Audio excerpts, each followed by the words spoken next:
जय हिंद बच्चों, स्वागत है आप सभी का हमारे YouTube चैनल पे। और आज हम करने वाले हैं क्लास 12 पॉलिटिकल साइंस का एक नया टॉपिक जिसका नाम है डेमोक्रेटिक अपसर्जिस। देखो इसका मतलब क्या है।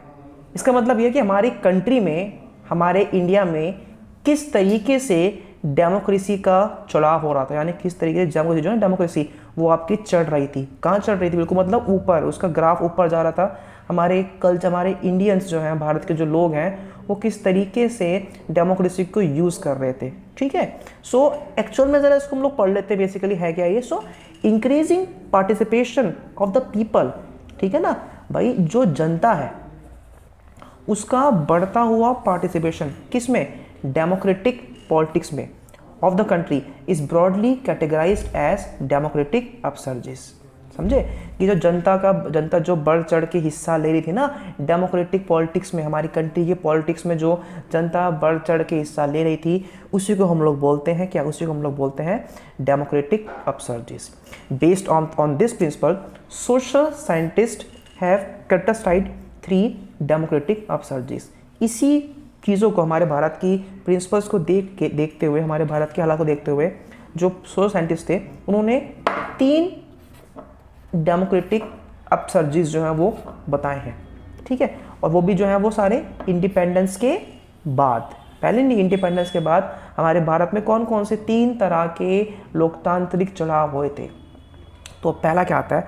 जो पहला है, द फर्स्ट डेमोक्रेटिक अपसर्ज, ये कब से कब तक है? ये आपका 1950 से लेके 1970s तक है। Which was based on the participation. देखो अब यहाँ पे कौन कर रहा participate? Based on the participation of Indian adult voter, यानी कि इस फेज में उन लोगों ने पार्टिसिपेट किया था जिनकी उम्र 21 प्लस थी। पहले तो वोट करने की एज क्या थी? 21 प्लस थी ना कि 18 प्लस थी।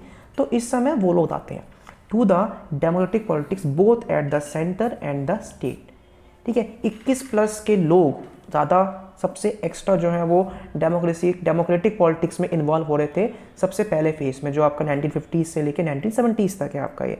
फॉल्सिफाइंग the western myth that the success of democracy requires मॉडर्नेशन।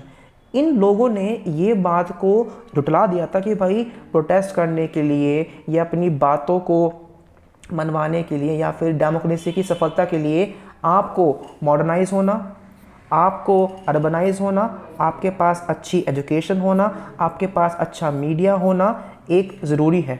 ठीक है ना। इन लोगों ने इस बात को जुटलाया था। The successful holding of elections to both Lok Sabha and legislative assemblies all across the states on the principle of parliamentary democracy were the testimony of India's first democratic upsurge. ठीक है ना। भारत की एक सबसे बड़ी जो कामयाबी वो क्या थी? वो थी कि भारत जैसे देश में जहाँ पे लोग अनएजुकेटेड हैं, जहाँ पे लोग गांव वाले हैं, जहाँ के लोगों के पास इतनी पॉलिटिकल समझ नहीं थी, उसके बावजूद भी यहाँ के लोगों ने क्या किया? यहाँ के लोगों ने इंडिया को वर्ल्ड की सबसे ज़्यादा बिगेस्ट इकोनॉमी को, बिगेस्ट डेमोक्रेसी बनाया था। ठीक है बच्चों। सो ये आपका था पहला पीरियड आपका। नेक्स्ट हम लोग आते हैं आपका ड्यूरिंग दी 1980s। अब देखो 1970s तक कौन थे? ये आपके एडल्ट वोटर्स थे। ठीक है। जिन्होंने बढ़ चढ़ के हिस्सा लिया हमारी इंडियन पॉलिटिक्स में, जिन्होंने हर चीज़ को जुटला दिया कि भाई डेमोक्रेसी सिर्फ एक रिच एजुकेटेड कंट्री में होता है। यहाँ पे हम लोगों ने ये पढ़ा है। ठीक है। ये इस चीज़ का सार है। अब दूसरा क्या होता है? अब नेक्स्ट जो लोकतंत्र में उतरे लोग, जो चढ़ाव किसका वो हुआ था आपका? किसका वो हुआ था आपका? Political participation of the lower class of the society. If you remember, Mandal commission भी इसी दौरान आपका पास हुआ था। जो मंडल की जो रिकमेंडेशंस थी वो तो बाद में हुई थी पास, लेकिन यहीं से शुरुआत हुई थी आपकी। पाम सेफ हो, चाहे आपकी बीएसपी हो, चाहे काशीराम हो, यहीं से आपकी पोजीशन किसकी शुरुआत हुई थी बेटा? आपकी यहाँ पे शुरुआत हुई थी बेटा आपकी ओबीसीज, आपकी एससीज, एसटीज एंड ओबीसीज के उनके क्लेम्स की बात करने की। ठीक है। इसी को हम लोग बोलते हैं second democratic upsurge by Yogendra Yadav. ठीक है। This participation has made Indian politics more accommodative and accessible for these classes. ठीक है ना। अब भाई इन लोगों ने इंडिपेंडेंस से पहले इन लोगों को एक गांव में अलग स्थान था, लेकिन इंडिपेंडेंस के 30 साल बाद रिजर्वेशन का उठाते हुए फ़ायदा इन लोगों ने काफ़ी बदलाव किया हमारी इस देश की कंट्री में। ठीक है।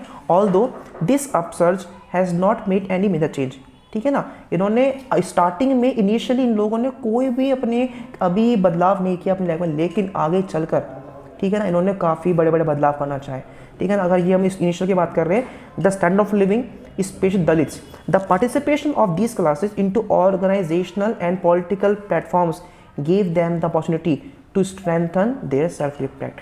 आगे बढ़ते हुए, आगे चलते हुए जब इन लोगों ने पॉलिटिकली पार्टिसिपेट किया हमारी डेमोक्रेसी में, तब इनकी सेल्फ रिस्पेक्ट इनको और स्ट्रॉन्ग करती गई, ठीक है। And ensure empowerment in the democratic politics of the country. अब आप खुद देख लो, जैसे यूपी के अंदर आपका बीएसपी पार्टी है, ठीक है, जिसके लीडर पहले काशीराम थे और अब मायावती है।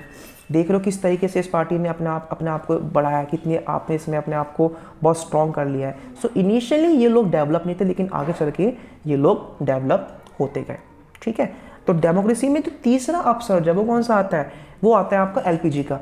जो बच्चे इको पढ़ते हैं वो जानते होंगे what is LPG, liberalisation, privatisation and globalisation from the early 1990s is attributed to the emergence of a competitive market society encompassing all important sectors of economy, society and polity, thus paving way for the third democratic upsurge।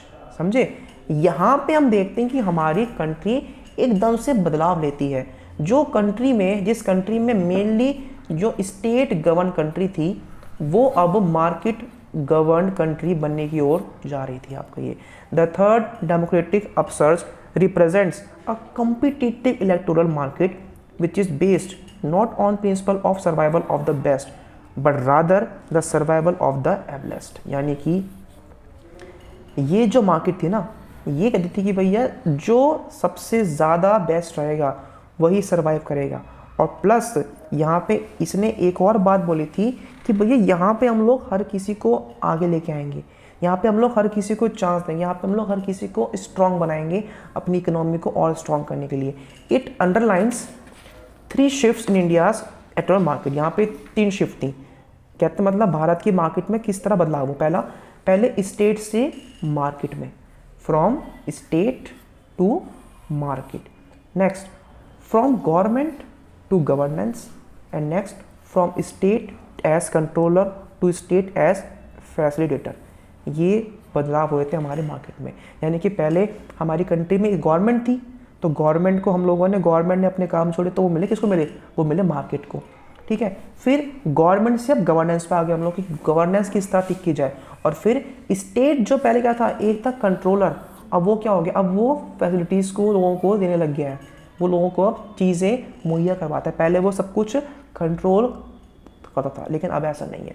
More ever the third democratic upsurge seeks to promote the participation of the youth. यहाँ पे आपको youth सबसे ज़्यादा मिलेगा। जो अब का youth जो है वो 18 प्लस का है, ठीक है।